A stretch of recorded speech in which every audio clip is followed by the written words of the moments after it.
মুসলমান ভাইরা আমার ভালো করে খেয়াল করুন, লক্ষ্য করুন রে বাবা। ইবাদত ব্যাপক শব্দ, ইবাদত ব্যাপক শব্দ। এই শব্দের মধ্যে শুধু নামাজ নয়, শুধু রোজা নয়, হজ নয়, যাকাতও নয়।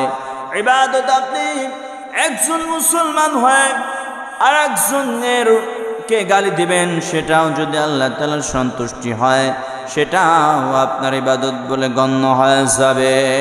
শুধু তাই নয়, আপনি একজন ব্যক্তিকে আপনি মহব্বত করবেন, ভালোবাসবেন, সেটাও আপনার জন্য ইবাদত হয়ে যাবে।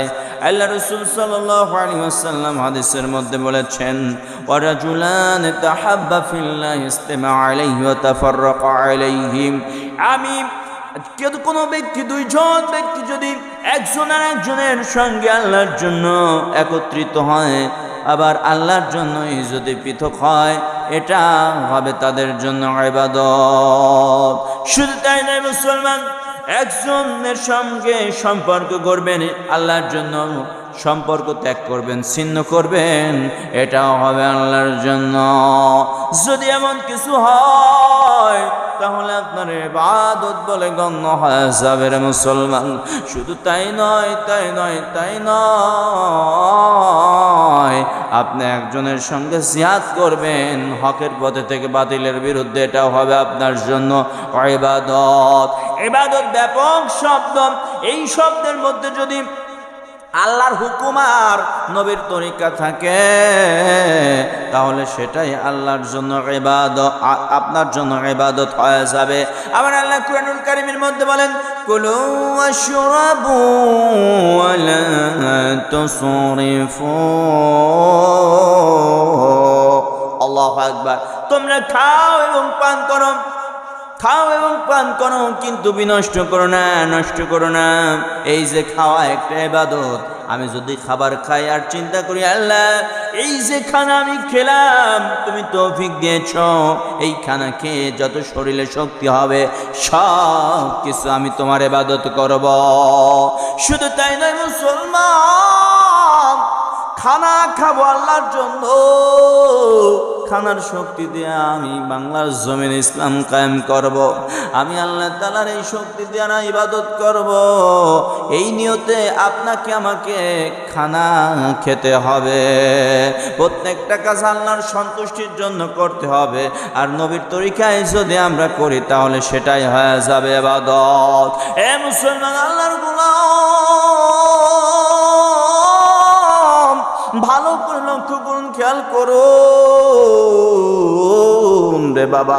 আর সামান্য কিছু বয়ান করে আমি চলে যাব, আর সামান্য কিছু সময় আমার রয়েছে। ভালো করে লক্ষ্য করুন, খেয়াল করুন। আপনি যদি আল্লাহর সন্তুষ্টির জন্য কাজ করেন, তাহলে সেটা হবে, যদি নবীর তরিকা থাকে, তাহলে সেটা হবে আপনার জন্য ইবাদত। এই জন্য ইবাদত ব্যাপক শব্দ বলেছিলাম। শুধু নামাজ, রোজা, হজ, যাকাত আর কালেমা, কোরআন তেলাওয়াত ইবাদত নয়। আপনি কাউকে গালি দিবেন, এটাও ইবাদত। কারোর বিরুদ্ধে মিছিল, মিটিং, সমাবেশ করবেন, ইবাদত। মানববন্ধন করবেন, ইবাদত। বৃক্ষ মিছিল করবেন, ইবাদত। এই ইবাদত ব্যাপক শব্দ। এই জন্য আমাদের সর্বক্ষেত্রে আল্লাহর সন্তুষ্টি অর্জন করতে হবে। কথা বলেন ঠিক কিনা? কেননা আল্লাহ তাআলা কোরআনুল কারীমের মধ্যে বলেছেন, ইন্না সলাতি ওয়া নুসুকি ওয়া মাহইয়ায়া ওয়া মামাতি লিল্লাহি রাব্বিল আলামিন। আল্লাহু আকবার। আমার জীবন, আমার মরণ, আমার নামাজ, আমার কোরবানি, আমার জীবন, আমার মরণ, সব কিছু বিশ্ব প্রতিপালক আল্লাহ তাআলার জন্য। আমার জীবন, আমার মরণ যদি আল্লাহর জন্য হয়, সব কিছুই যদি আল্লাহর জন্য হয় মুসলমান, তাহলে তাহলে আপনার জীবন সাকসেস হয়ে যাবে, আপনার জীবন সফলতা চলে আসবে, আপনি প্রকৃত কামিল মুসলমান হয়ে যেতে পারবেন। আল্লাহ তাআলা কোরআনুল কারীমের মধ্যে বলেন, قد أفلح المؤمنون الذين هم في صلاتهم خاشعون।